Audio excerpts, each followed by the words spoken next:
नमस्ते। आज म तपाईलाई पैसा कमाउने शक्तिशाली 10 नियम बताउँदैछु। यी नियमहरूले तपाईको आर्थिक जीवन बदल्न सक्नेछन्। पहिलो नियम, आफ्नो खर्च नियन्त्रण गर्नुहोस्। कम खर्च गर्नुहोस्, बचत बढाउनुहोस्। आयका स्रोतहरूलाई विविध बनाउनुहोस्। एउटै आम्दानीमा निर्भर नहुनुहोस्। अध्ययन गरी लगानी गर्नुहोस्। बचतलाई चलायमान बनाउने उपाय खोज्नुहोस्। नयाँ सिप सिक्नुहोस्। आफ्नो योग्यता बढाउँदा आम्दानी पनि बढ्छ। सधैँ नयाँ कुरा सिक्ने बानी बसाल्नुहोस्। वित्तीय ज्ञानले तपाईको सम्पत्ति बढाउँछ। सधैँ लामो अवधिको योजना बनाउनुहोस्। छोटो अवधिका फाइदा भन्दा दीर्घकालीन लाभमा ध्यान दिनुहोस्। रिस्कलाई बुद्धिमानीपूर्वक लिनुहोस्। जोखिम सोच विचार गरेर लिए राम्रो नाफा आउँछ। महत्त्वपूर्ण कुरा समयको मूल्य बुझ्नुहोस्। समयको सदुपयोगले तपाईको आम्दानी बढाउँछ।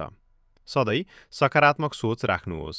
मानसिकता नै सफलता र आम्दानीको कुञ्जी हो। आफ्नो सम्पत्तिलाई बढाउने सोच राख्नुहोस्। पैसा कमाउने मात्रै होइन, बचत र लगानी पनि महत्त्वपूर्ण छ। थप जानकारीको लागि हाम्रो च्यानललाई सब्स्क्राइब गर्नुहोस्।